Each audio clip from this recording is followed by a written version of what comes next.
बिस्मिल्लाहिर्रहमानिर्रहीम, अस्सलामुअलैकुम, good morning, खुश आमदी 24/9 में मैं हूँ सीमल हाशमी। अस्सलाम वालेकुम और मैं हूँ बुज़ुर्ग मुअज़्ज़म। आप सब गुड मॉर्निंग। सीमल आपको गुड मॉर्निंग। उम्मीद करते हैं दिन आपका खैरियत से गुजरे। और इसके साथ साथ जी आज यकम मुहर्रम उल हराम है, तो आज से हम ये दुआ करते हैं कि तमाम पाकिस्तान में और पूरी दुनिया में खैरियत और आफियत हो। और इसके साथ साथ 10 मुहर्रम तक और इसके बाद जितने भी दिन हैं तमाम SOPs के साथ साथ मजालिस और आज़ादारी जारी रहे। बिल्कुल, यौम आशूर 19 अगस्त बरोज़ जुमेरात को होगा और मुल्क भर में मुहर्रम उल हराम की मुनासबत से मजालिस अज़ा का इनेकाद किया जाएगा। करबला मोहल्ला में हज़रत इमाम हुसैन अलैहिस्सलाम के रोज़ा मुबारक पर परचम बदलने की तकरीब भी हुई। रोज़ा मुबारक के गुंबद पर स्याह परचम भी लहरा दिया गया और मुल्क भर में, पाकिस्तान भर में, दुनिया भर में जितने मुसलमान हैं वो अफसरदा हैं। और इसके साथ साथ जैसे अबू ज़र ने भी कहा कि मुख्तलिफ़ मजालिस होंगी, मुख्तलिफ़ जुलूस निकाले जाएंगे, लेकिन उसमें मेक श्योर ये कीजिएगा कि आपकी अपनी सेहत और आपके आसपास के जितने लोग हैं, वो आपके दोस्त अहबाब, अजीज़ व अकारब हो सकते हैं,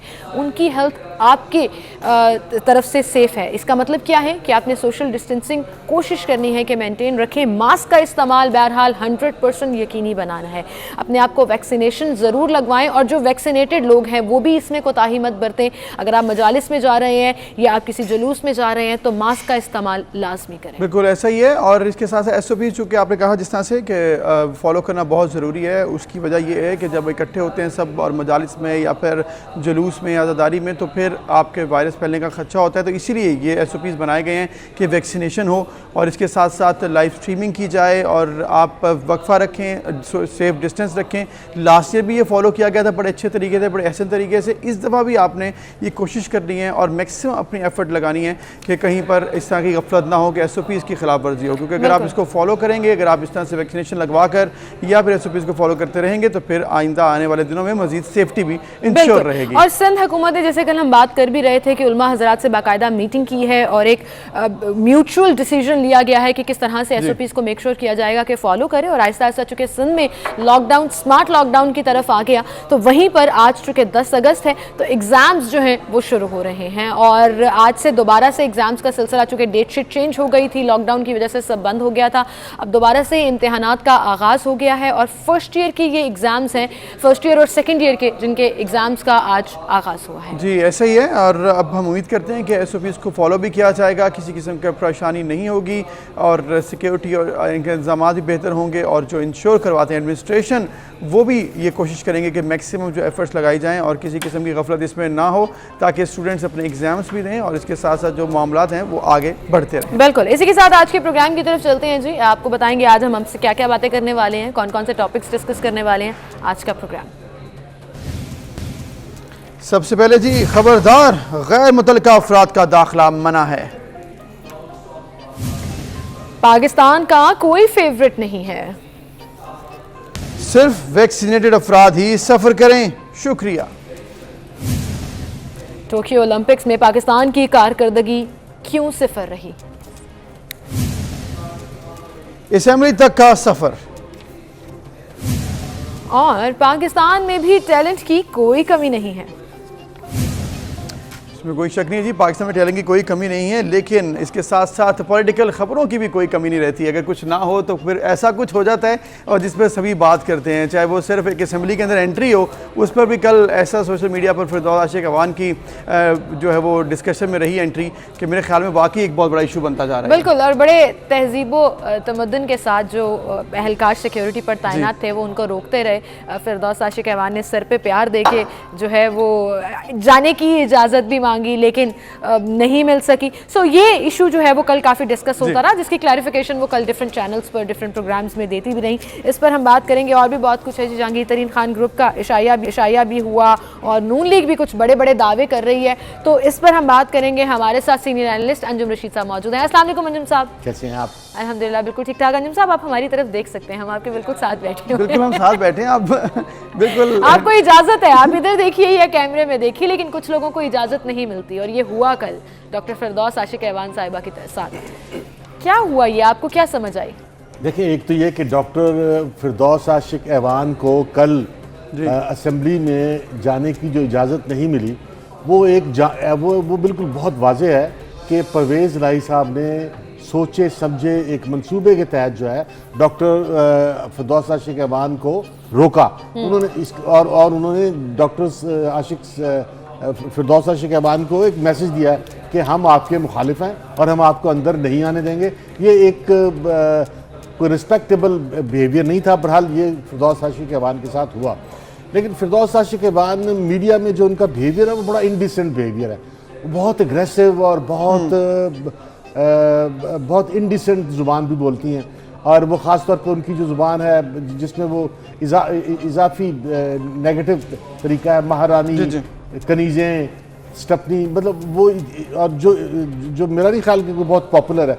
जब आप इंडिसेंट होते, ऑनेस्टली स्पीकिंग, ये पॉलिटिकल लैंग्वेज होनी भी नहीं चाहिए। ये इंडिसेंट है, ये इंसानों को नागवार गुजरती है। लेकिन अंजुम साहब, इस बात पे ये हुआ नहीं है ना, मामला तो कुछ और है। उनका ये कहना तो अक्सर पाकिस्तान तरीके इंसाफ गवर्नमेंट में ये आशिक ऐवान नापसंदीदा हो गई बिकॉज ऑफ दिस बिहेवियर।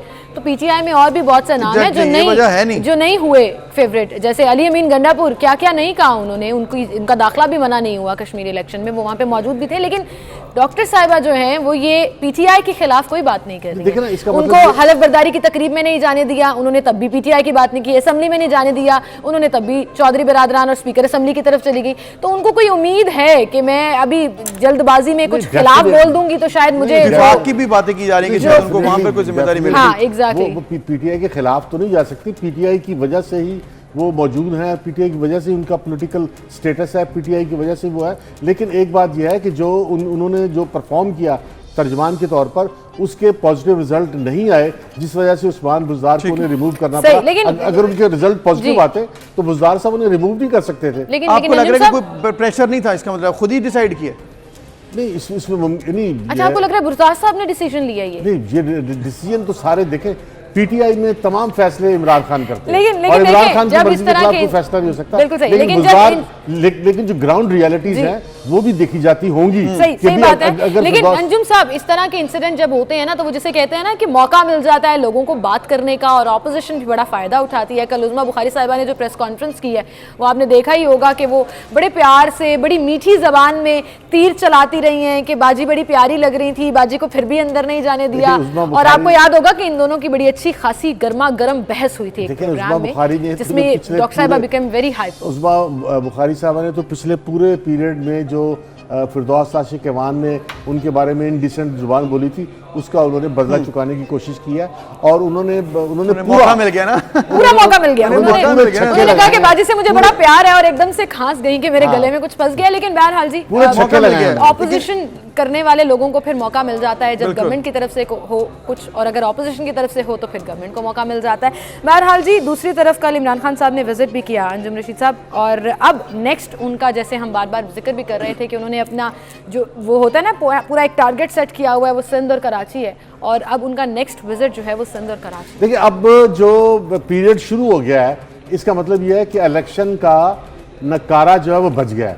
अब तमाम पार्टीज जो हैं वो अपने अगले इलेक्शन की तैयारी में है, अगले इलेक्शन की तैयारी कर रही हैं। जिस तरह से पीपल्स पार्टी ने कराची में जो है वो मुर्तज़ा वहाब को एडमिनिस्ट्रेटर लगाया है, ये एक पॉलिटिकल स्टेप है जो अगले इलेक्शन के लिए उन्होंने उठाया। उन्होंने कोशिश की है पीपल्स पार्टी ने कि अगले इलेक्शन में वो किसी तरह से जो है वो कराची को जीत सकें, और कराची को जीतने के लिए उन्होंने मुर्तज़ा वहाब को लगाया। मुर्तज़ा वहाब जो है वो एक तो महाजिर हैं, उर्दू स्पीकिंग है, फिर वो पॉलिटिकल बैकग्राउंड रखते हैं, उनके वालिद भी जो है वो पॉलिटिकल लीडर थे, स्टूडेंट लीडर थे, उनकी वालिदा भी पीपल्स पार्टी की लीडर थी। लेकिन अंजुम साहब, अच्छा, ये सारी बातें इसी तरह से इमरान खान भी जो है वो सिंध पे पूरा फोकस किए हुए हैं कि किसी तरह से सिंध में पीपल्स पार्टी को मजीद ना फैलने दिया जाए, या कंटेन किया जाए, या उसको रोका जाए, कोशिश की जा रही है, सुखेड़ा जाए। अब वो गवर्नर राज लगाने की बात तो नहीं की जाती है, लेकिन अब लग रहा है कि कैंपेन, जैसे आप कह रहे हैं कि कैंपेन स्टार्ट है, तो क्या आपको लग रहा है कि जिस तरह से वजारतें चेंज हुई हैं, कराची के हवाले से भी उन्होंने आज ब्रीफिंग लेनी है वज़ीर आज़म साहब ने, जो कि प्लान था कि कहाँ तक पहुँचा है, क्या अपडेट्स हैं, बिलावल साहब भी इस बारे में बयान दे रहे हैं कि इमरान खान साहब ज़रूर आए लेकिन आवाम जान चुकी है उनको, आपको लग रहा है इसका कोई इम्पैक्ट होगा या सिर्फ एक नॉर्मल दौरा होगा फिर वापस? नहीं, इसका इम्पैक्ट होगा। एक तो ये कि इमरान खान कोशिश करेंगे कि कराची के अवाम में जो नाराज़गी है उस नाराज़गी को दूर कर सकें। कराची में ट्रांसपोर्ट बहुत सीरियस मसला है, कराची में पानी बहुत सीरियस मसला है पानी का, क्योंकि आप लाहौर में बैठे हुए हैं, आपको अंदाज़ा नहीं है, पानी जितना बड़ा अजियत है और जितना बड़ा टॉर्चर है कि आपके पास पीने का पानी ना हो, आपके पास नहाने का पानी ना हो, आपके पास पानी जो है वो शॉर्ट हो जाए, तो आपको अंदाजा नहीं है कि आदमी की फिजिकल हालत, जिस्मानी हालत और पूरी जिंदगी जो है वो एक अजाब बन जाती है। इसी तरह से जो है वो कराची में सीवरेज का मसला है कि बारिशें होती है और वो खड़ा हो जाता है। वो जो मास्टर प्लान में था कराची के लिए, डेवलपमेंट प्लान और कराची ट्रांसफॉर्मेशन प्लान में सब चीजें थी। ट्रांसपोर्ट भी बहुत बड़ा मसला है। अब इमरान खान ने वहां से 14 सीटें ली हैं और अवाम ने इस बुनियाद पे अब इमरान खान को सीटें दी थी कि ये कराची के मसाइल हल करेंगे। पीपल्स पार्टी भी कोशिश कर रही है कि कराची के मसाइल को हल करे।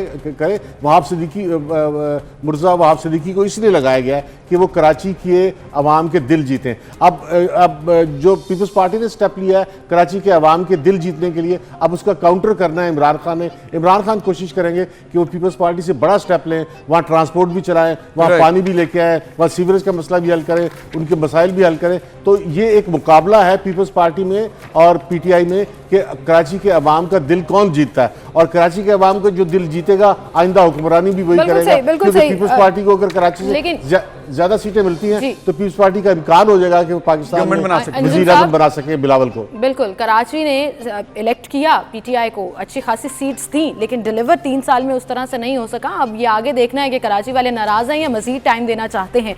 चूंकि फैसल वाबदा की सीट पीपल्स पार्टी ले गई तो उसमें नाराजगी थोड़ी सी नजर आई कराची वालों की। लेकिन वहीं पर अगर हम ओवरऑल बात करें, चूंकि अब सिंध तो जा ही रहे हैं, वो देखते हैं कि इस कैंपेन को वो कैसे आगे लेकर चलते हैं।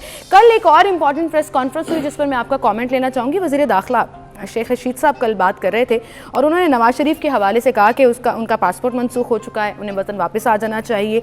इस पूरे सिनेरियो को आप कैसे देखते हैं? मतलब आप देखें कि उन्होंने ये तक कह दिया कि नवाज शरीफ अब वापस तो उनको मैं तो नहीं ला सकता, एक दफ़ा पहले उन्होंने ये कहा था, लेकिन how do you see that उनकी कल की प्रेस कॉन्फ्रेंस? देखिए, नवाज शरीफ एक तो ये है कि वो पाकिस्तान फौरी तौर पर वापस वो क्यों आए।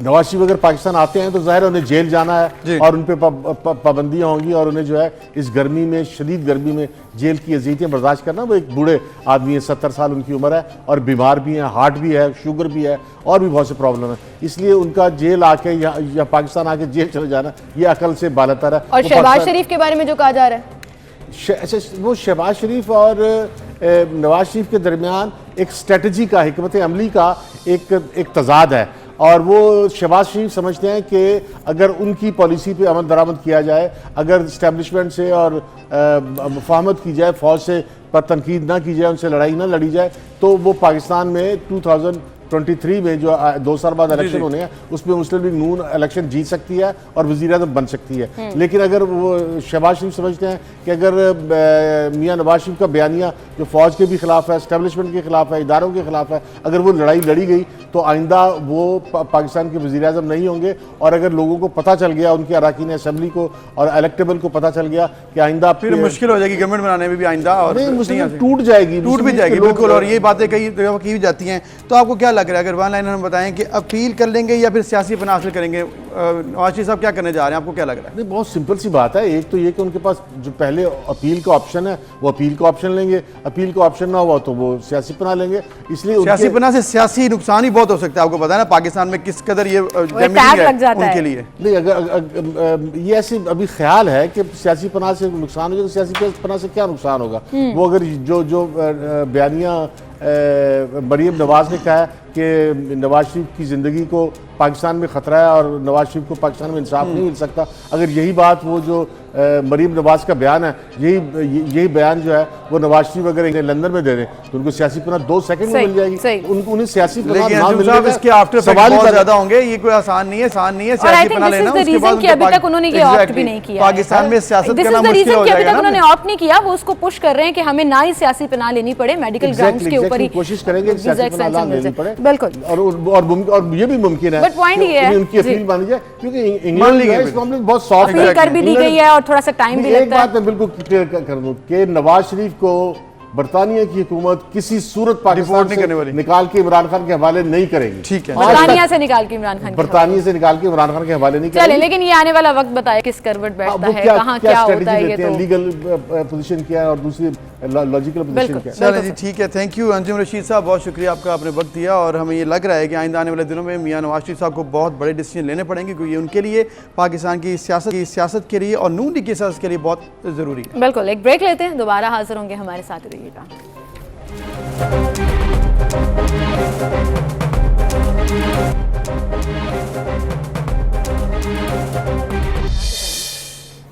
वेलकम बैक नाज़रीन, हम बात करेंगे अफगानिस्तान की सूरत हाल और पाकिस्तान के अफगानिस्तान के साथ जो सूरत हाल बदलती आ रही है उसकी बड़ी वजह यहाँ से शुरू हुई कि सफ़ीर की बेटी का अगवा हुआ, लेकिन वो अगवा नहीं था। पाकिस्तान ने अफगान वफ़द को शवाहिद दे दिए हैं और ये बात अब पाकिस्तान ने फॉर्मली बता दी है कि ऐसा कोई मामला नहीं है, क्योंकि उनकी टीम भी यहाँ पर आई थी और ये बात इन्वेस्टिगेशन हो चुकी है। इसके अलावा बहुत से मसाइल हैं जिसमें अफगानिस्तान के अंदर जो सूरत हाल है, तालिबान की इन्फिल्ट्रेशन और वहाँ पर जिस तरह से वो बढ़ते हुए कब्ज़ा कर रहे हैं ग्रुप्स में, और फिर पाकिस्तान का इसमें जवाब क्या बनता है। बिल्कुल, जवाब क्या बनता है। कल हमारे वज़ीर ख़ारजा ने वाज़ेह तौर पर यह कह दिया कि अफगानिस्तान पाकिस्तान के ऊपर इल्ज़ाम तराशी बंद करे, जबकि तामीरी मुज़ाकरात करे। पाकिस्तान ने जितनी कुर्बानियाँ दी हैं और जितना अपना रोल प्ले किया है, he was very clear to the point कि उसको अप्रिशिएट किया जाए और हमसे आकर बात की जाए। ऐसे बेबुनियाद इल्ज़ामात हम मुस्तरद करते हैं।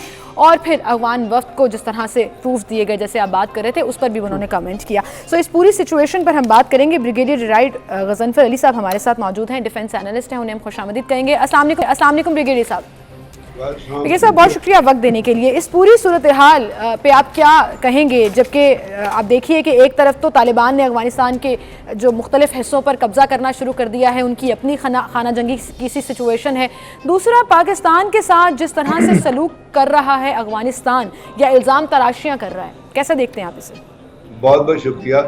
असल में अगर अफगानिस्तान की हुकूमत का जो अफगानिस्तान के अंदर आज अशरफ गनी और उसके साथ जो लोग उनकी हुकूमत अमर साले और एक प्रेसिडेंट है, 2 डिप्टी प्रेसिडेंट्स हैं, उनकी अगर हुकूमत की परफॉर्मेंस देखें तो आप ये देख लीजिएगा कि इस वक्त बहुत सारे काबुल का जो पाक है वहाँ पे मुख्तलिफ इलाकों से आके बहुत सारे महाजरीन जो हैं वो काबुल के अंदर बैठे हुए हैं और वहाँ पे ये आवाज़ आ रही है कि ना उनके पास टेंट है, ना उनके पास दवाई है, ना उनके पास खाना है, और वो बेचारे एक कस्मापरसी की हालत में पड़े हुए हैं और उनका कोई सुनने वाला नहीं है। तालिबान जो है वो 6 प्रोविंशियल कैपिटल्स पे कब्जा कर चुके हैं। कल उन्होंने ऐबक पे कब्जा किया था और ऐबक पे जब उन्होंने कब्जा किया तो डिप्टी गवर्नर ने ये स्टेटमेंट आई है कि वहाँ बगैर रेजिस्टेंस के कब्जा हुआ, क्योंकि डिप्टी गवर्नर ने सिक्योरिटी फोर्सेज को कहा था कि इस शहर को आप तबाही से बचा ले और यहाँ से विड्रॉ कर जाए। ये डिप्टी गवर्नर की स्टेटमेंट।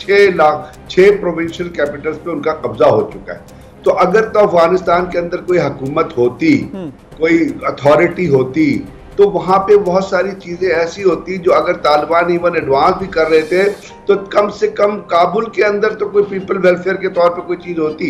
असल में काबुल के अंदर जो या अफगानिस्तान के अंदर जो अमन नहीं ला के देना चाहते, जो नहीं चाहते कि अफगानिस्तान के अंदर अमन आए, उसमें अशरफ गनी जैसे पेड टाउट है। Ashraf Ghani is agent of CIA and रॉ, और ये जितने अमर साले और बाकी ये उनसे पैसे लेते हैं, उनकी जबान बोलते हैं। इनको अफगानिस्तान के लोगों से कोई सरोकार नहीं, क्योंकि इनकी परफॉर्मेंस अफगानिस्तान के अंदर मुख्तलिफ प्रोजेक्ट्स के हिसाब से टोटली फेलियर है। तो ये अपनी उस जिस तरह अमेरिका अपनी फेलियर का वो है वो पाकिस्तान पर डालता था और कहता था डू मोर, इस तरह ये अपनी जो कमजोरी है और अपनी जो नॉन परफॉर्मेंस है, अपनी जो पेड जो पैसे लेके ये बयान देते हैं, उसके जरिए तमाम का तमाम मलबा ये पाकिस्तान पे डालना चाहते हैं। और पाकिस्तान बारहा इन्होंने अफगान सफीर की बेटी का ड्रामा रचाया। जी जी। आपने पता है वो ड्रामा किस तरह एक्सपोज हुआ, पाकिस्तान ने किस तरह उसको इन्वेस्ट। तो यहाँ पे जब तक ये टाउट किस्म के लोग, जब तक पेड किस्म एजेंट किस्म के लोग अफगानिस्तान के अंदर रहेंगे जो दूसरों के पैसे को खाते हैं और अफगानिस्तान से उनका कोई कंसर्न नहीं है, अफगानिस्तान की डेवलपमेंट से उनका कोई कंसर्न नहीं है, अफगानिस्तान की सिक्योरिटी से उनका कोई कंसर्न नहीं है, तो आप मुझे बताएं ना जो महाजरीन बैठे हुए हैं वहां पर जो मुख्तलिफ शहरों से उनको साहब आपने जैसे कहा है कि महाजरीन का भी एक इशू है, इसके अलावा जो इस वक्त अंदरूनी सूरत हाल है अफगानिस्तान खुद परेशान है। वहीं पर पाकिस्तान ने तो कह दिया कि पाकिस्तान ने डायलॉग इनिशिएट करवाए, पाकिस्तान ने डायलॉग में बहुत अहम किरदार अदा किया, लेकिन फिर पाकिस्तान ने अब ये कहने पर पाकिस्तान क्यों मजबूर हो रहा है कि पाकिस्तान का अफगानिस्तान में कोई फेवरेट नहीं है, और यहाँ तक कि भारत ने ये जो सिक्योरिटी काउंसिल के इजलास में पाकिस्तान को मदऊ नहीं किया, पाकिस्तान की रिक्वेस्ट को एक्सेप्ट नहीं किया।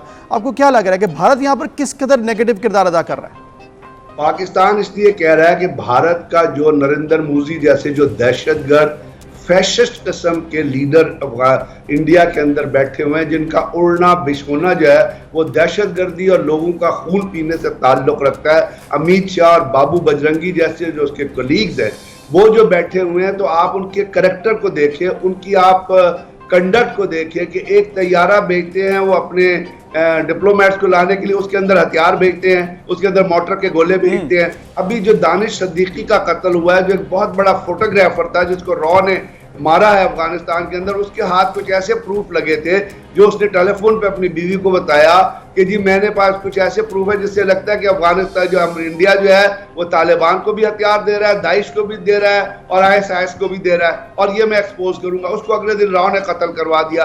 तो ये जो एक इंडिया का जो मक्काराना, इंडिया का जो एक हिपोक्रेटिक रवैया जो उनकी करैक्टर में सरश कर चुका है, वो जो नरेंद्र मोदी जैसे दहशतगर्द जो इस रीजन का जो अमन है वो तबाह करना चाहते हैं, और जिन्होंने कौंसलेट बना के पाकिस्तान के अंदर दहशतगर्दी की, बलूचिस्तान में दहशतगर्दी करवा रहे हैं, BLA के लोगों को वहां रखा हुआ है, पाकिस्तान के अंदर मुख्तलिफ टारगेट चुन के वहां पर रॉ और NDS आदमियों को, वहां पे मोसाद, रॉ, NDS, मोसाद और CIA का एक नेक्सस बना हुआ है अफगानिस्तान के अंदर, पाकिस्तान को प्रेशराइज करने के लिए, पाकिस्तान के लोगों को टारगेट करने के लिए और पाकिस्तान को ब्लैकमेल।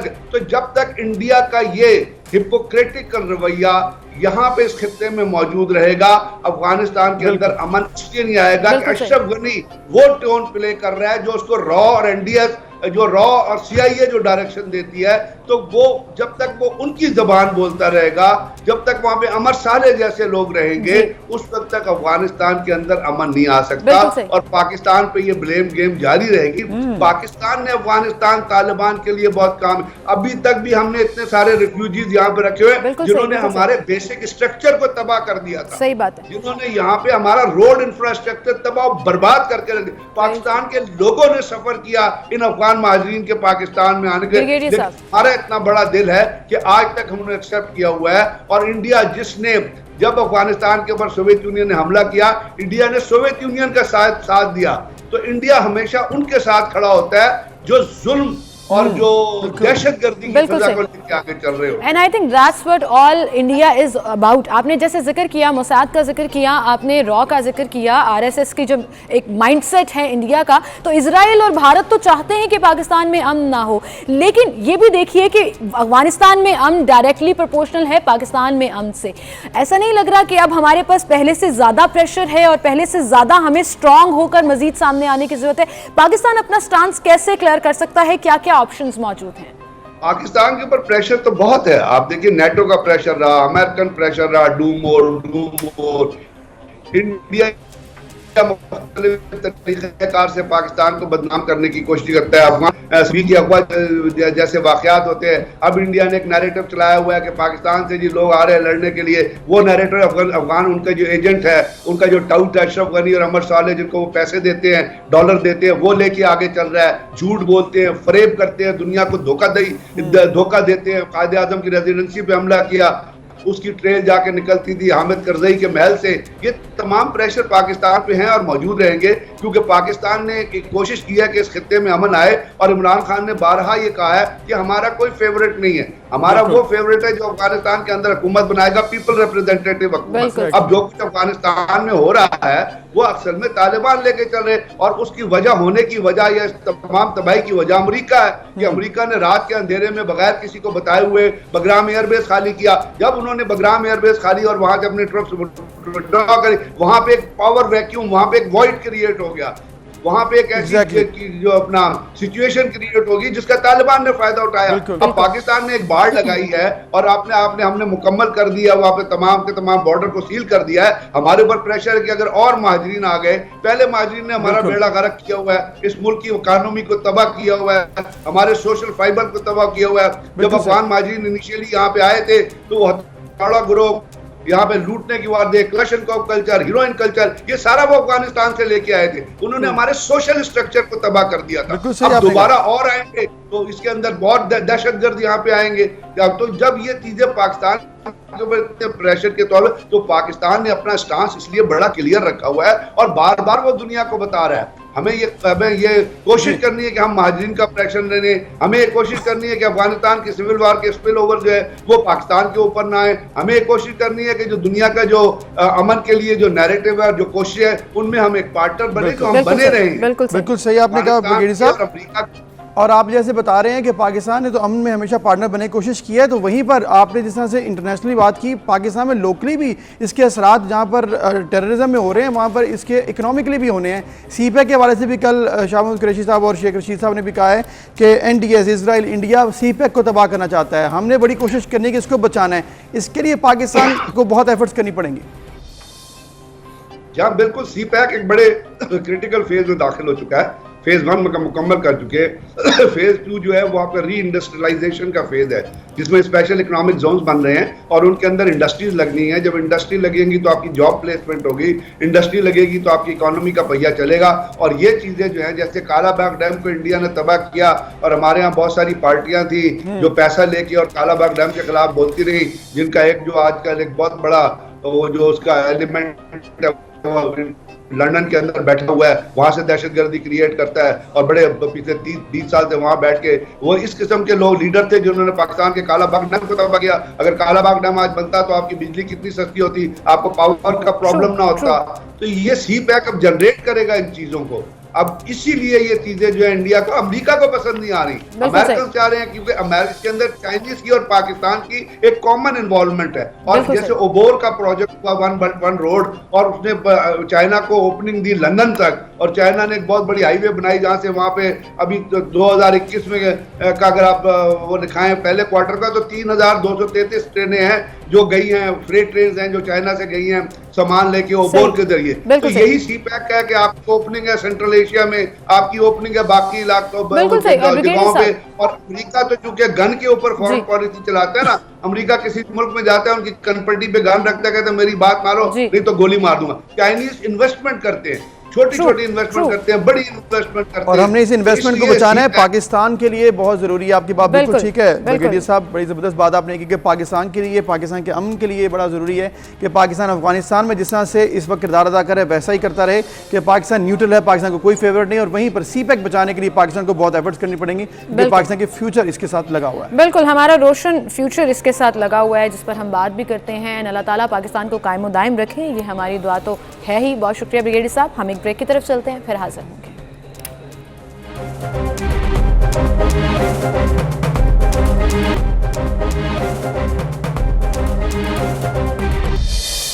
Welcome back. एक बार फिर से आपको खुशामदीद कहेंगे। नाज़रीन, बहुत से लोगों की सक्सेस स्टोरी आपको बहुत ज़्यादा इंस्पायर करती है, आप कहाँ से उठ के कहाँ पहुँच जाते हैं। और आज ऐसी ही एक इंस्पायरिंग स्टोरी हम आपके साथ शेयर करेंगे। जो लोग कहते हैं कि पॉलिटिक्स में आना बड़ा पैसे का काम है, ये स्टोरी उसको गलत करा। बिल्कुल, ये इसीलिए गलत होती है क्योंकि यहाँ पर जो हम आज आपको मेंबर मिलाने लगे हैं, आज़ाद कश्मीर से MLA हैं, और उनके सफ़र यहाँ से शुरू हुआ कि वो रिक्शा चलाते थे और अभी भी अक्सर रिक्शा चलाते हैं, और उसके साथ साथ उन्होंने सियासत की, और अब वो मेंबर लेजिस्लेटिव असेंबली हैं आज़ाद कश्मीर के। PTI से उनका ताल्लुक है, उनसे जानते हैं उनके सियासी सफ़र के बारे में और क्या क्या उनको मुश्किलात आई।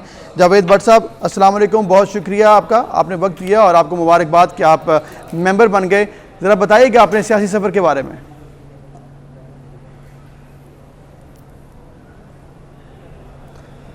देखिए जी, मैं तो शुरू से रिक्शा ही चलाता था, सियासत का मुझे बहुत शौक़ था। तो अरसा तकरीबन 25 से 30 साल में मुस्लिम लीग में रहा। उस वक़्त मुस्लिम लीग में, फिर बाद में वो नून बनी, नून में भी मैंने बड़ा अरसा गुजारा। लेकिन मुझे काफ़ी, मैंने जद्दोजहद की, काफ़ी मज़ारे वगैरह की अपनी जो गुर्बत के हवाले से। तो लेकिन मुझे सिवाय रसवाई के सिवा कुछ नहीं मिला।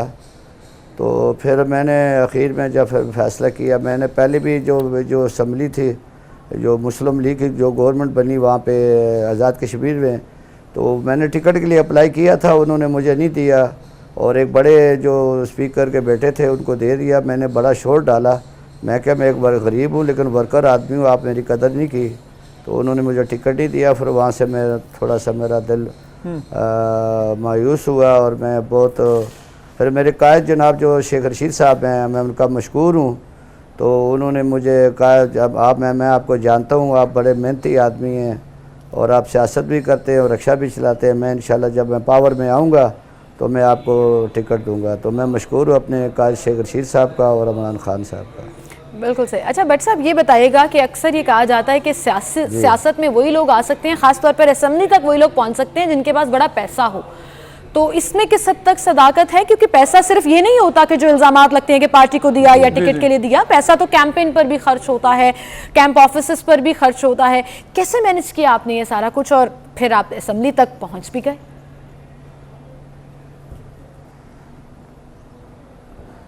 ऐसा है कि जो मेरे कायद है जनाब शेख रशीद, में अल्लाह ताला उनको ज़िंदगी दे, लाखों खुशियाँ दे। वो एक सच्चे मुसलमान हैं और जो उन्होंने मेरे से वादा किया, बकाया जो आप कह रहे हैं खर्चे का, लगता है खर्चा बिल्कुल ज़रूर है। मेरे पास थोड़ा बहुत जो आया था वो मैंने लगाया। बकाया शेख साहब की जो काबीना थी, जो उनके ममरान थे, जो उनकी टीम थी, उन्होंने मेरे साथ बहुत तावन किया। बैनर खुद लगाए, खुद जलसे किए, खुद ने अपने से खर्चे किए। ये जी जावेद बाटे गरीब आदमी हैं, उन्होंने मुझे बहुत सपोर्ट किया। यानी कि पार्टी ने सपोर्ट किया। वेरी नाइस, पार्टी ने सपोर्ट किया। और ये बड़ा ज़रूरी होता है कि आप अपने कारकुनान को ऊपर लेके आएँ। तो आपको क्या लग रहा है जावेद भट्ट साहब कि कितना पाकिस्तान को भी मजीद इस सफ़र तय करना पड़ेगा कि ऐसे कारकुनान आगे आएँ, ज़्यादा कारकुनान आगे आएँ, ना सिर्फ के जो सिर्फ लैंडलॉर्ड्स हैं या बड़े बड़े लोग?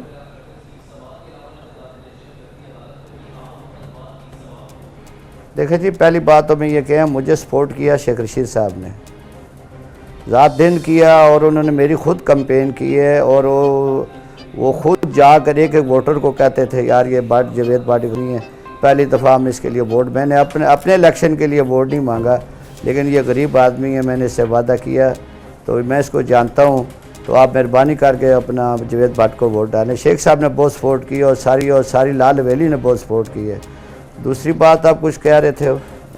दूसरे में ये पूछ रहा था कि आपको क्या लगता है कि पाकिस्तान में मजीद कितना वक्त लगेगा कि ऐसे कारकुनान आगे आएँ, ना सिर्फ के लैंडलॉर्ड्स और बड़े बड़े लोग?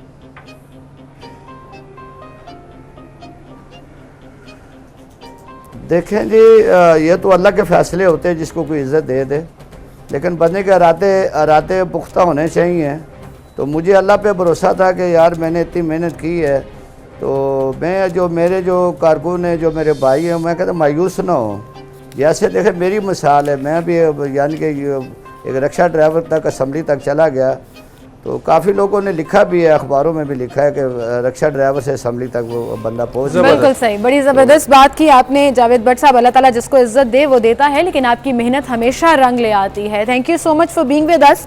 और मेरे ख्याल से ये बहुत से लोगों के लिए एक नया रास्ता खुल जाएगा कि आप कहीं से भी होकर अगर मेहनत कर रहे हैं, नीयत आपकी अच्छी है, तो अल्लाह ताला आपको ज़रूर, इसमें कोई शक नहीं। और इसके साथ साथ जी हम आगे बढ़ेंगे, एक और ज़बरदस्त खबर आपके साथ शेयर करनी है। वो ये है कि जी 14 अगस्त के हवाले से, आज़ादी के दिन के हवाले से लाहौर हाई कोर्ट ने एक बड़ा ज़बरदस्त फैसला दिया, जो कि मैं सोच रहा था कि बहुत पहले आ जाना चाहिए था। वो ये है कि आपका हर अगस्त में मैं ये ज़रूर सोचती थी और मुझे बिल्कुल अच्छा एग्जैक्टली ये फैसला बहुत पहले आ जाना चाहिए था, सख्ती होनी चाहिए। और वो फैसला ये है कि जी आपका जो झंडा है वो किसी और रंग में नहीं होगा, उसके हवाले से कोई जो कार्टून्स बनते हैं वो भी नहीं होंगे, उसकी जो रिस्पेक्ट है वो उसी तरह की जाएगी जो कि वो ड्यू है। रिस्पेक्ट इंटैक्ट रखी जाएगी। और झंडे से ज्यादा ये झंडियों के अंदर जो हम छोटी छोटी झंडियां लगाते हैं, लाल, नीली, ऑरेंज, येलो, ये देखें बिल्कुल स्क्रीन पर नजर भी आ रही है कि सिर्फ उनको कलरफुल बनाने के लिए, तो ये अब इजाजत नहीं होगी। कुछ भी नहीं लिख सकेंगे आप लोग, कोई भी कार्टून उसके ऊपर नहीं बन सकेगा।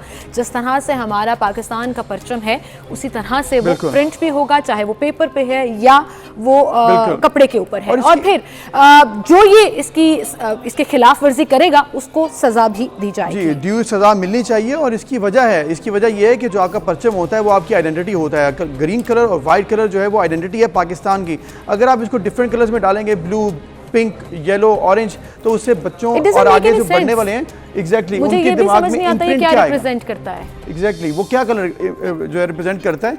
तो बेसिकली आपको ये ज़हननशीन रहे कि आपके कलर क्या है झंडे का बच्चों के आगे, ये भी ये चीज़ क्लियर होनी चाहिए। क्योंकि आप इसके साथ साथ एक चीज़ बड़ी ज़रूरी है कि झंडियाँ जब आप लगाते हैं तो नेक्स्ट डे उसकी बेहरमती यूँ ना करें कि वो सड़कों में पड़ी हो, के पाँव तले पड़ी हो। इस चीज़ का भी आपने अपने बच्चों को ज़रूर ये कल्चर बताएं कि झंडियाँ लगानी है, पाकिस्तान की इज्जत करनी है, पाकिस्तान से मोहब्बत करनी है, लेकिन उसको जैसे आपने खुद कहा कि उसकी बेहरमती नहीं होनी चाहिए, ये भी हमें मेक श्योर करना है। एनीवेज जी बेटा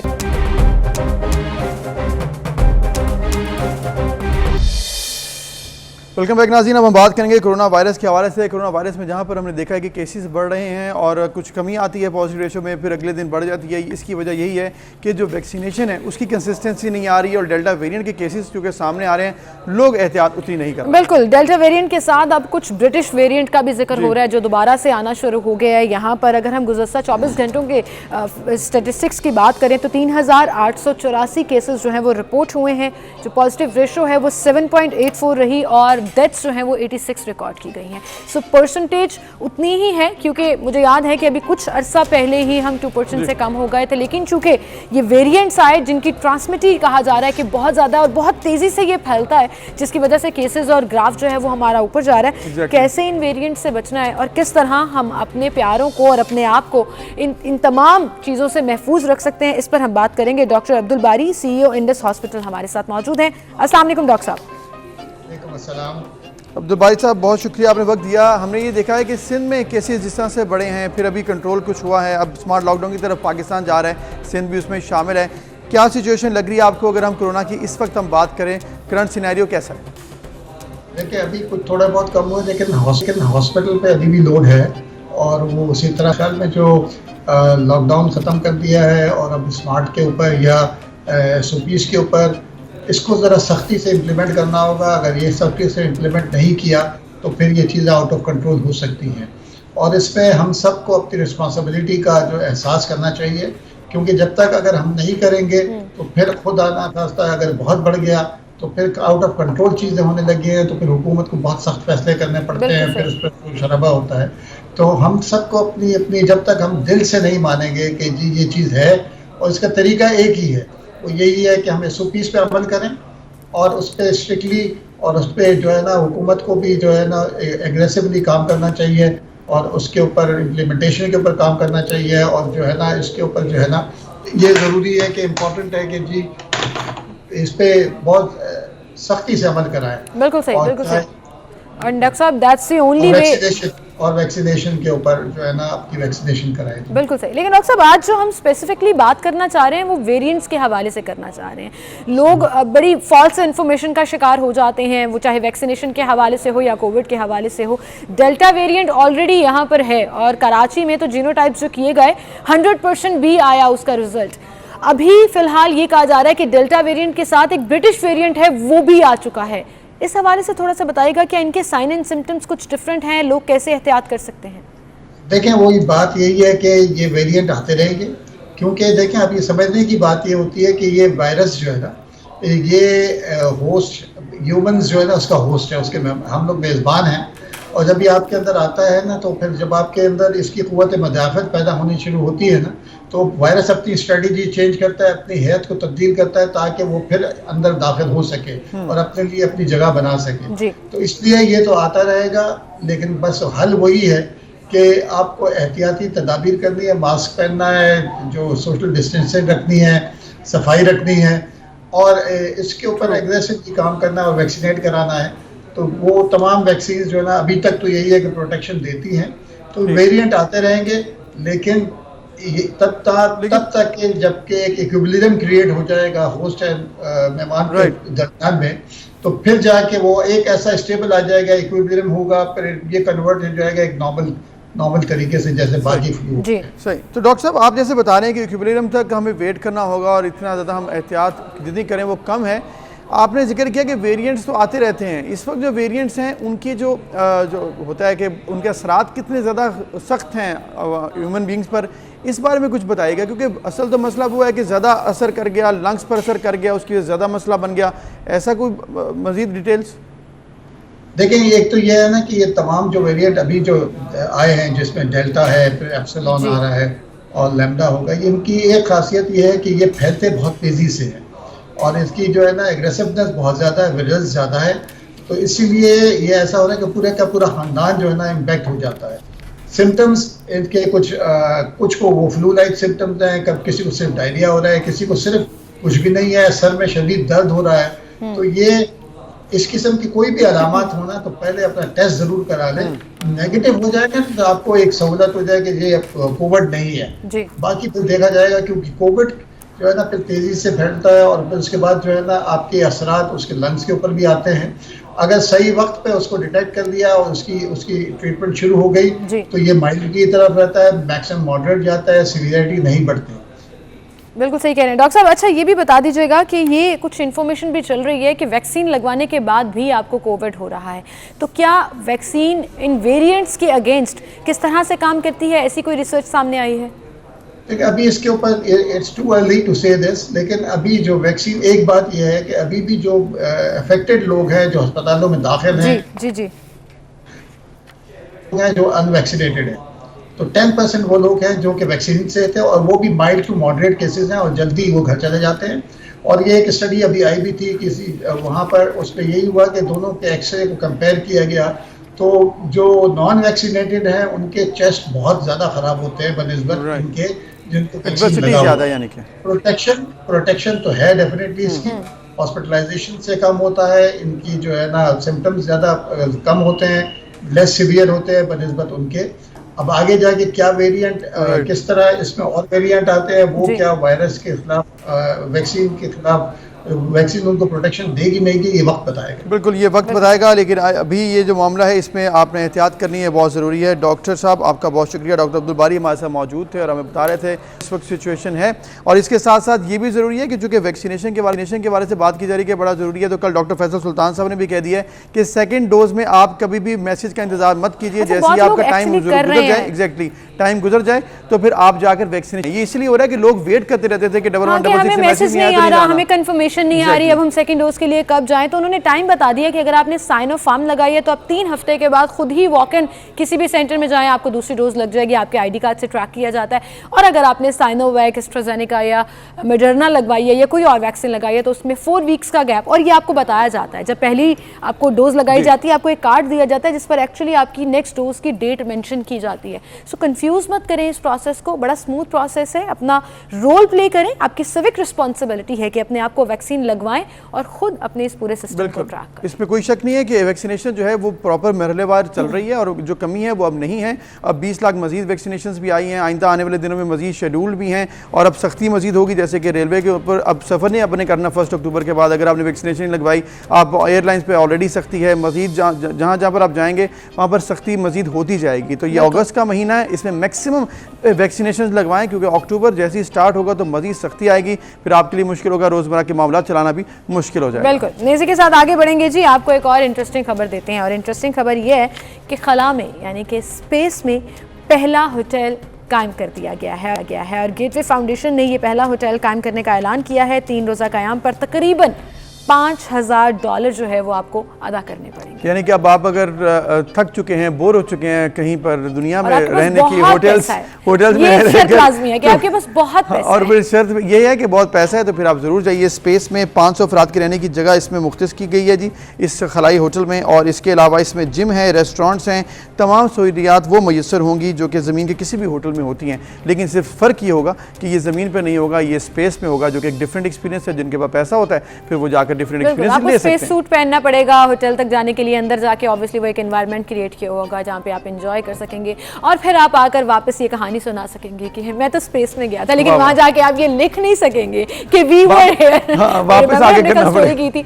एनीवेज जी, ये थोड़ा सा इंटरेस्टिंग था, मुझे लगा कि दुनिया स्पेस में पहुँच तो गई, चांद पर भी पहुँच गई, अब होटल्स बनाना शुरू हो गए, रेस्टोरेंट्स बनाना शुरू हो गए। क्या बात है जी, अच्छे आइडियाज़ आते हैं, डिफरेंट आइडियाज़ आते हैं और लोग उसको फॉलो भी करते हैं। हमें एक ब्रेक लेनी है, फिर मिलते हैं।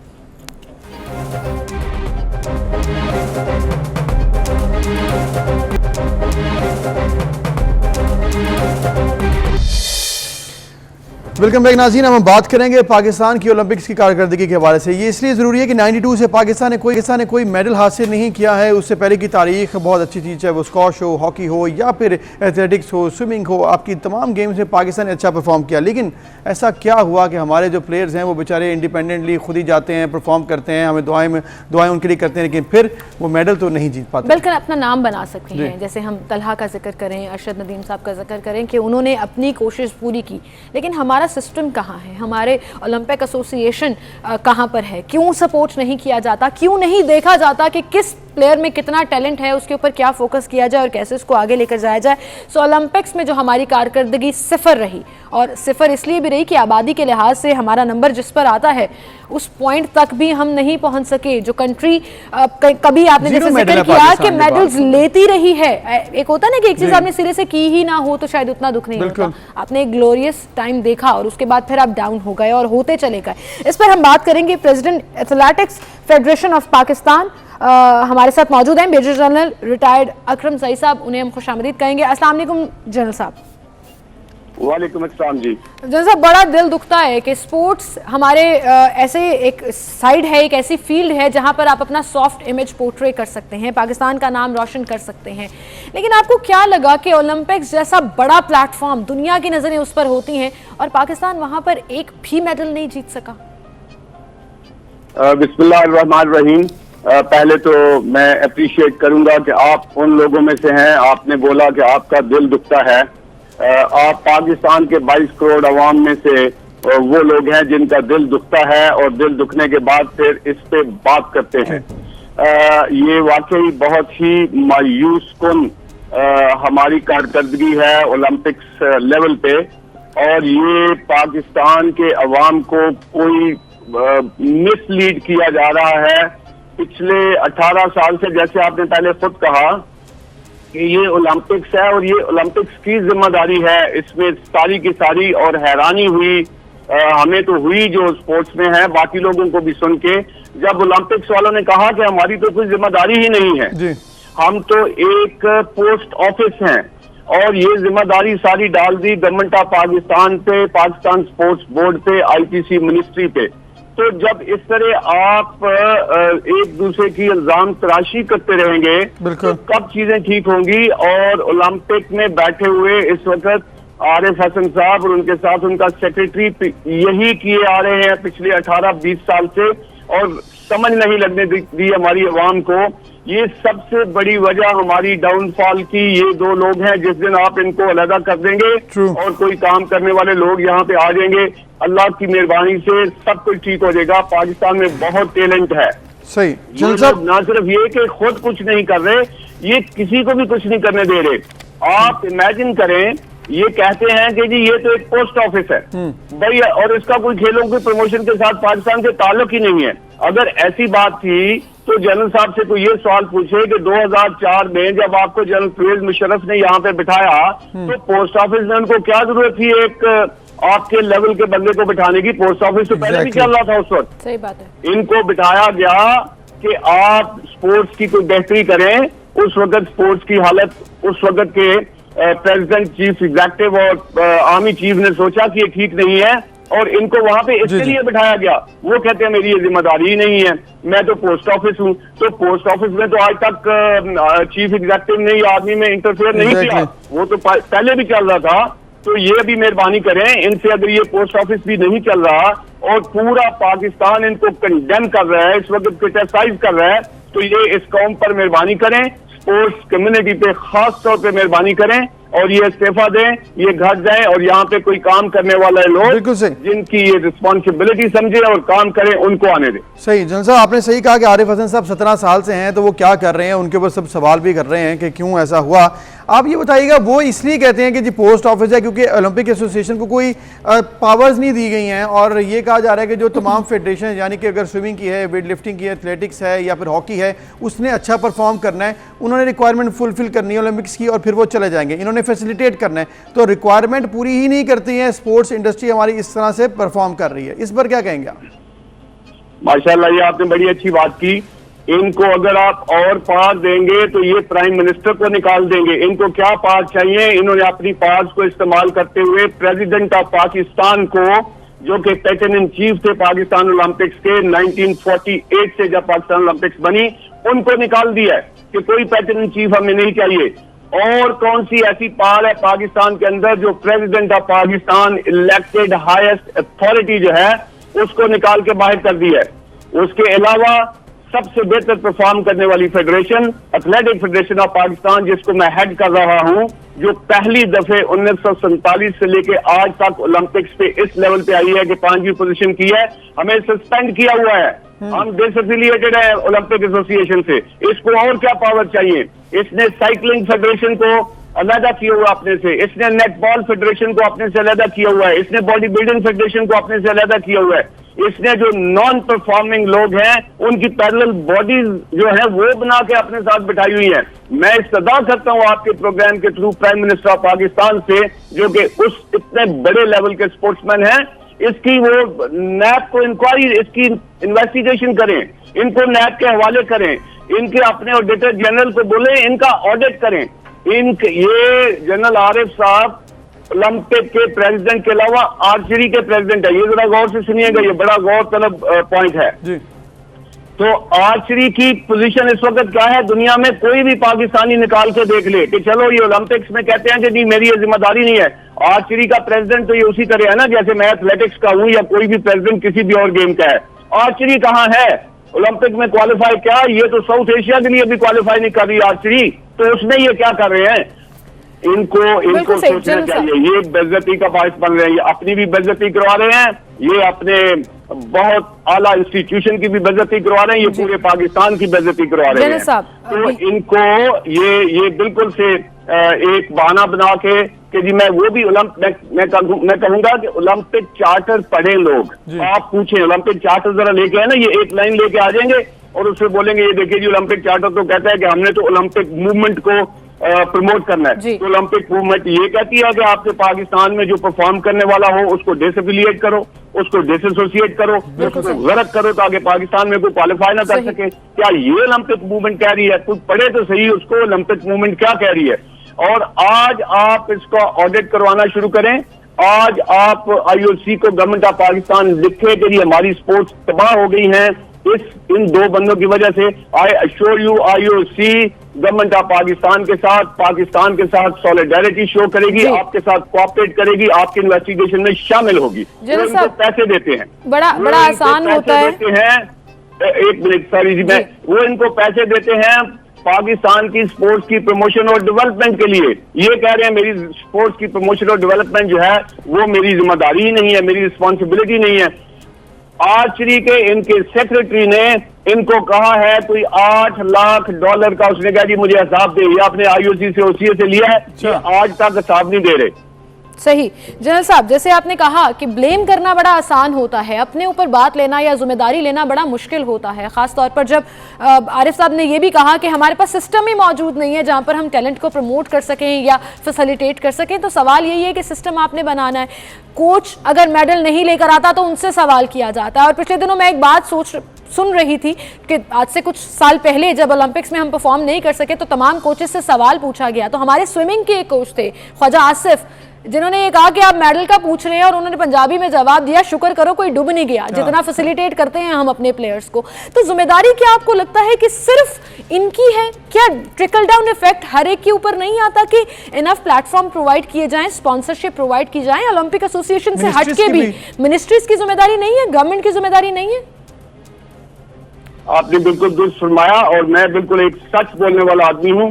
मैं ये एक बुनियादी बात कर रहा था कि बुनियादी और सबसे बड़ी जिम्मेदारी इनकी है, बाकी जिम्मेदारी गवर्नमेंट की भी है, जिम्मेदारी फेडरेशन की भी है, जिम्मेदारी इवन इस कौम की है। ये भी सुन ले लोग, ये कोई नहीं कहता भाई 22 करोड़ अवाम है, तो आप सब लोग ये कौम पूरी सोचे कि कितने लोग हैं जो अपने बच्चों को खेलों के लिए भेज रहे हैं। उनकी भी जिम्मेदारी है, बच्चों को खेलों पे लगाएं, इधर उधर के काम, सो सबकी कलेक्टिव जिम्मेदारी है। लेकिन इस जिम्मेदारी में ये जो लोग हैं, ये ओलंपिक के जिम्मेदारी इन्होंने ली हुई है, ये वहां से फंड्स लेते हैं पाकिस्तान की स्पोर्ट्स को प्रमोट करने के लिए, और इधर कहते हैं प्रमोशन जो है वो हमारी जिम्मेदारी ही नहीं है। तो वो किस लिए फंड्स लेते हैं, वो कितने फंड्स लेते हैं, उसको कोई पूछे तो सही। गवर्नमेंट जब पूछ ही नहीं रही तो ये state with in a state बनी हुई है। जैसे मैंने आपको कहा कि ये प्रेसिडेंट ऑफ पाकिस्तान को निकाल दिया कि हमारे पैटर्न चीफ नहीं है। आप पूछे कि क्यों निकाल दिया है? सिर्फ इसलिए कि वो किसी दिन बुला के पूछ सकते थे, ये किसी को आंसरेबल नहीं होना चाहते।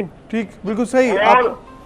आपने सही कहा है कि वो किसी को आंसरेबल नहीं होना चाहते, तो फिर अब कौम तो पूछ रही है सवाल, आपने भी पूछा, सब लोग सोशल मीडिया पर भी, मेन स्ट्रीम मीडिया पर भी सवाल पूछ रहे हैं कि पाकिस्तान 22 करोड़ की आवाम और 10 सिर्फ खिलाड़ी गए और एक भी मेडल नहीं लिया। 92 से अगर पहले की परफॉर्मेंस है तो वो अच्छी है, उसके बाद से डिटीरिएट हो रही है।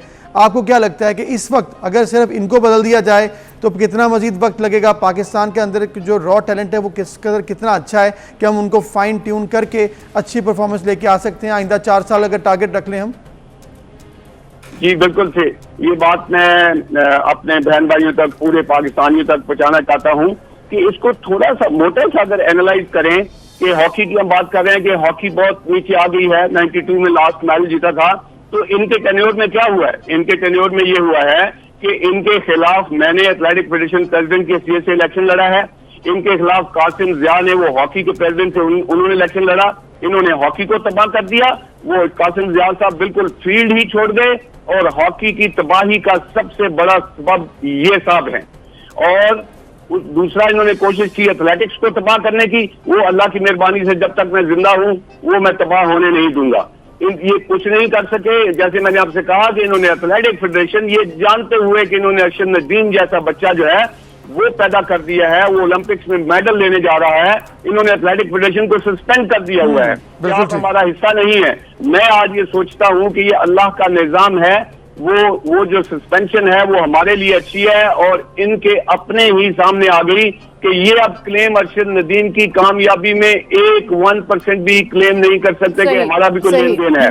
बल्कि मैं ये कहूँ कि मुझे मेरे दोस्तों ने, जब हम जाहिर है थोड़े से कंसर्न थे कि मेडल था माशाल्लाह अरशद नदीम का जो स्टैंडर्ड था उसके मुताबिक, मेडल से हम थोड़ा सा पीछे रह गए हैं, तो मुझे एक दोस्त ने लाइट ऑफ रेन में कहा, उन्होंने कहा कि सर और कोई बात नहीं है, मैं आपको श्योर करवाता हूं कि ये जब तक आरिफ हसन साहब पाकिस्तान की ओलंपिक के प्रेसिडेंट हैं, पाकिस्तान के हिस्से में मेडल नहीं आना, ये जाएंगे। जनरल साहब अरशद नदीम का आप जिक्र कर रहे हैं और आपकी फेडरेशन से उनका ताल्लुक, उनकी फील्ड का, लेकिन उनके बारे में भी तो सवाल उठ रहे हैं कि वो खुद ट्रेनिंग करके आगे आए, कोई इनफ प्लेटफॉर्म नहीं था। इंडिया के साथ कंपैरिजन करना बड़ा आसान है कि इंडिया ने मेडल ले लिया, लेकिन अरशद नदीम खुद कहते रहे गवर्नमेंट स्पॉन्सरशिप नहीं मिलती, इंडियन प्लेयर जो है वो जाके यूरोप में ट्रेनिंग करता है, और अरशद नदीम अपने स्कूल, खेतों में, फिर बाहर आकर बड़े शहरों में ट्रेनिंग करते रहे, लेकिन उस तरह से स्पॉन्सरशिप और फंडिंग उनको भी नहीं मिल सकी सर। तो इसका मतलब ओवरऑल प्रॉब्लम है। जी जी बिल्कुल प्रॉब्लम है, प्रॉब्लम को तो मैं डिनाई कर ही नहीं रहा, प्रॉब्लम तो है, इसी वजह से हम यहाँ पे हैं। अरशद नदीम का मैं बता दूं कि कभी भी जिंदगी में आप उसको पूछेंगे कि एथलेटिक फेडरेशन ने आपकी तैयारी के लिए क्या किया, वो आज नहीं, वो 10 साल बाद, 20 साल बाद भी आपको बताएगा कि इससे ज्यादा एथलेटिक फेडरेशन कुछ नहीं कर सकती थी। हमने इसका बाकायदा, हमने इसको 6-7 साल पहले तय किया हुआ है और ये कोई अंधेरे की बात नहीं है। इसको मैं पूरे पाकिस्तान में लोगों के पास गया हूँ, गवर्नमेंट से लेके हर बंदे के पास, कि ये हमारा पोटेंशियल मेडल है, इस बच्चे की ट्रेनिंग का मैं आपकी फेडरेशन की बात नहीं कर रही सर, लेकिन जनरली फंड्स का प्रॉब्लम है कि एक प्लेयर पर एक साल में इंडिया पाकिस्तानी 3.5 करोड़ लगाता है। हमारे पास प्राइवेट स्पॉन्सरशिप का जिक्र कर लें, गवर्नमेंट स्पॉन्सरशिप का जिक्र कर लें, हमारे पास उस तरह से फंड्स नहीं है कि हम फ्लरिश कर सकें, प्लेयर्स को ट्रेन कर सकें। तो it's not just about federation और associations, it's overall attitude as well, जो गवर्नमेंट का एटीट्यूड है, क्योंकि लाइन तो उसने सेट करनी है। That's the point. But general साहब, thank you so much for serving, thank you so much for clearing out your facts. आपने अपना पॉइंट ऑफ व्यू दिया कि फेडरेशन और एसोसिएशन बड़ा इंपॉर्टेंट रोल प्ले कर सकते हैं अगर नीयत साफ हो, और दूसरा सिस्टम इन लाइन। बिल्कुल, सिस्टम इन लाइन होना चाहिए, सिस्टम के ऊपर काम करना चाहिए। वज़ीर-ए-आज़म इमरान खान से सभी पाकिस्तानी ये अपील करते हैं कि इस पर मजीद काम किया जाए, जहाँ जहाँ पर कमी है दूर की जाए। ओलंपिक्स है, वर्ल्ड कप्स आने हैं, इनके ऊपर काम करेंगे तो पाकिस्तान जो है वो स्पोर्ट्स, एग्जैक्टली स्पोर्ट्स इंडस्ट्री जो है बढ़ेगी, और इससे आपके जब मेडल जीतते हैं, आपको कोई इस तरह के टूर्नामेंट जीतते हैं, तो उससे पाकिस्तान का एक बेहतर इमेज दुनिया में जाता है, जो कि बड़ा जरूरी है। बिल्कुल, एक ब्रेक लेते हैं, फिर हाजिर होंगे।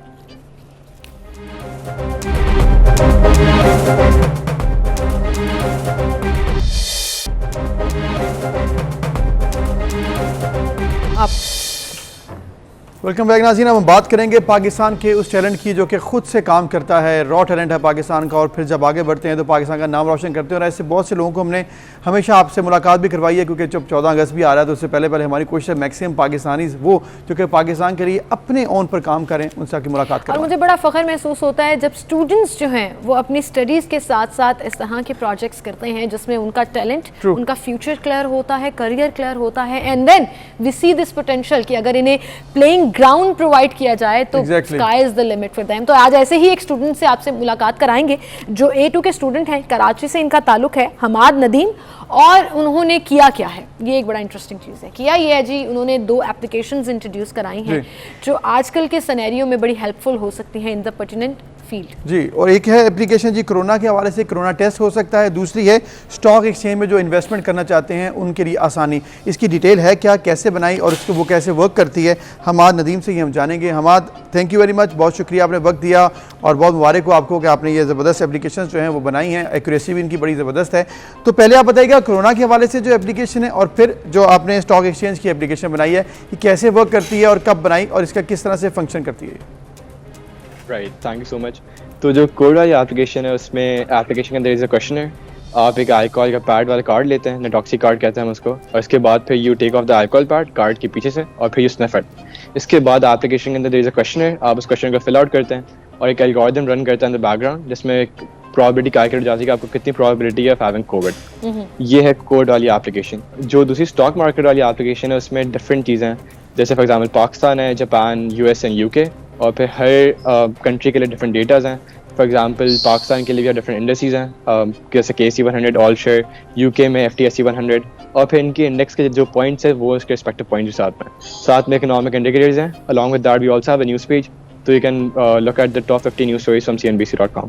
ज़बरदस्त जी, आपने ये इन्फॉर्मेशन का जो सेगमेंट बीच में रखा है ना, दैट इज़ वेरी हेल्पफुल। लोगों को इन्फॉर्मेशन चाहिए होती है विद ऑथेंटिक प्लेटफॉर्म्स। सो हम आज 1 बाय 1 बात करते हैं। आपने कोविड एप्लीकेशन का जिक्र किया, what's the response of it, क्योंकि लोग अभी भी प्रेफर नहीं कर रहे कि हॉस्पिटल में जाकर टेस्ट कराएं या उस तरह से देखें। तो it makes it very easy कि आपने क्वेश्चनर फिल आउट किया और वो कार्ड जिसका आप जिक्र कर रहे हैं, थोड़ा सा उसकी डिटेल बताइएगा, वो कैसे अवेलेबल है, कैसे लोग उसको परचेज कर सकते हैं या ले सकते हैं। जी, जो कार्ड है people can purchase that from our website, तो वो ऑर्डर प्लेस कर सकते हैं और फिर हम उनको डिलीवर कर देंगे। अभी वो जो रिलेक्टेंसी है वो है लोगों में यूज़ करने में, क्योंकि जो कोड टेस्ट है वो लोगों को प्रॉब्लम होती है कराने में। ये तो काफ़ी चीप ऑल्टरनेटिव है, 150 रुपीज़ का एक कार्ड है, which is like 2% of the actual PCR test. तो है काफ़ी चीप और लोग इजीली करा सकते हैं, लेकिन वही बात है कि इतनी ज़्यादा लोगों को उसके बारे में पता है। लेकिन लोगों को ट्रस्ट कैसे बहाल होगा इस टेस्ट के ऊपर, इसकी एक्यूरेसी परसेंटेज कुछ मेजरमेंट्स हुई हैं? जी बिल्कुल, तो इसमें जो हमने डेटा यूज़ किया दैट्स ऑन कार्नेगी मेलन और इस तरह की जो टॉप यूनिवर्सिटीज़ है वहाँ से, तो इनकी एक्यूरेसी ऑब्वियसली जब टॉप यूनिवर्सिटीज़ हम डेटा ले रहे हैं तो उनकी एक्यूरेसी काफ़ी हाई होती है। इनके पास काफ़ी अराउंड कुछ 100,000 या 200,000 सॉरी डेटा सेट्स हैं टोटल में। तो हमने उसको यूज़ करके हमने एल्गोरिथम बनाया है। तो इसलिए इसकी एक्यूरेसी काफ़ी हाई हम कहते हैं। ठीक है, तो हम जिसे आप बता रहे हैं वो कार्ड के ऊपर चेक हो जाएगा, वो कैसे ऑपरेट होता है? क्या कोई शख्स खुद ही ये कर सकता है या कोई हेल्प भी चाहिए होती है? और फिर उसके बाद क्या होना है, जब करवा लिया तो कहाँ पे रखना है, किस तरह से मैनेज करना है? जी, तो कार्ड आप खुद ही इंडिपेंडेंटली इसको कर सकते हैं। टेस्ट जो है आपने करना है, ये कार्ड है, कार्ड के साथ there is an iCall pad, आपने उस आईकॉल पैड को निकालना है। इसके बाद फिर आपने उसको स्मेल करना है। इसके बाद आपने गेट टेस्टेड का एक बटन होता है एप्लीकेशन के ऊपर, आपने इस पर क्लिक करना है। ठीक है, फिर आप वो क्वेश्चन फिल आउट करेंगे, काफ़ी इजी क्वेश्चन है, for example do you smoke और नॉट, या फिर have you had fever in the past 72 hours. इस तरह के काफ़ी बेसिक क्वेश्चंस हैं, आप उनको फिल आउट करेंगे और फिर आपको प्रोबेबिलिटी कैलकुलेट करके दे देगा कि लेट्स से 60% या 70%, एंड इफ इट्स अबव 50% तो you are supposed to get a PCR test done, ताकि आप कंफर्म कर सकें और फिर आप किसी और को इन्फेक्ट नहीं करना। बिल्कुल सही। A2 is equivalent to inter. मैं नाज़रीन के लिए बता दूं तो बेसिकली 12th क्लास के स्टूडेंट इतनी बड़ी बड़ी और मैच्योर बातें कर रहे हैं, तो आप यकीन करें कि फिर जब इनको प्रमोशन मिलेगी या इनको कोई एक प्लेटफॉर्म मिलेगा जहाँ पर ये अपना टैलेंट दिखा सकें, वो कितनी बड़ी चीज़ होगी। क्योंकि कोविड एप्लीकेशन बनाना तो चलें, आपका इंटरेस्ट था, आपने कर भी लिया, बट स्टॉक एक्सचेंज एप्लीकेशन बनाना it's some serious thing, actually serious. At times मुझे भी समझ नहीं आता पूरा वो इंडेक्स उसको देखें, कैसे बनाया ये, कैसे आप अपनी इंफॉर्मेशन प्रोवाइड की और लोग इस पर कैसा रिस्पॉन्स दे रहे हैं जो लोग यूज़ कर रहे हैं। राइट, सो मैंने अपने दोस्तों के साथ मिलके बनाया था। मेरे दोस्त बस आम है और बाकी मोमिन है, तो हमने एक साथ मिलके काम करना शुरू किया था इस पर और रिस्पांस काफ़ी अच्छा है। तो अभी around we have 100+ members in our team, different schools है कराची में, कुछ कराची ग्रामर से हैं, कुछ नेक्सट हैं, सीडर से हैं, और बाकी कराची में आगा खान कॉलेज से भी हैं।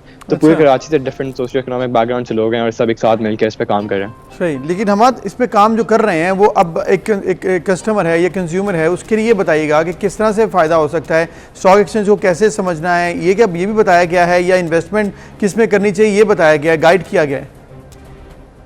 जी, तो इसमें डिफरेंट इंडस्ट्रीज जैसे मैंने बताया था, और इसमें इकोनॉमिक इंडिकेटर्स हैं।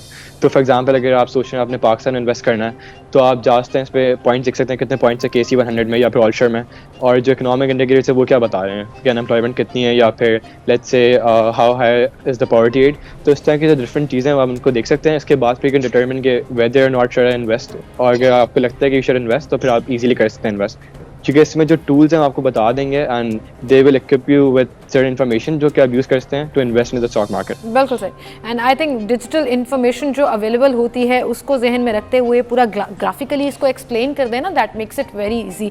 हमाद, मुझे ये बताएं कि अभी चूँकि अब आप स्टडी कर रहे हो, but what's your future path, क्या सोचा हुआ है आपने, क्या करना है, किस तरह से चीज़ों को आगे लेकर चलना है? क्योंकि अभी तो कुछ प्रोजेक्ट्स भी होते हैं, कुछ आप अपने एक्सपेरिमेंट भी करते हो, but definitely you have talent, तो क्या करियर पाथ सेलेक्ट किया हुआ है?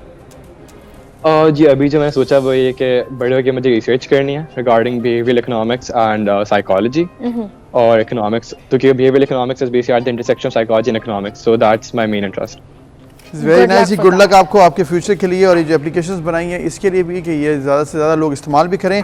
हमाद नदीम, आपको गुड लक और थैंक यू वेरी मच, आपने हमें वक्त दिया, और मेरे ख्याल में वेल डन पाकिस्तानी नौजवान जितने भी हैं जो कि पाकिस्तान के लिए अपने उन पर काम करें, क्योंकि ये इसी से जुड़ा है पाकिस्तान का रोशन फ्यूचर। बिल्कुल इसी से जुड़ा है जी, और हम जुड़े हैं आपसे, रोज़ आपसे मुलाकात करते हैं सुबह 9 बजे, और अभी वक्त खत्म हो गया है। सो इंशाल्लाह कल सेम टाइम पर फिर से मुलाकात होगी। आप सब अपना बहुत सा ख्याल रखिएगा, मुझे और अबूज़र को इजाज़त दीजिए। अल्लाह हाफ़िज़।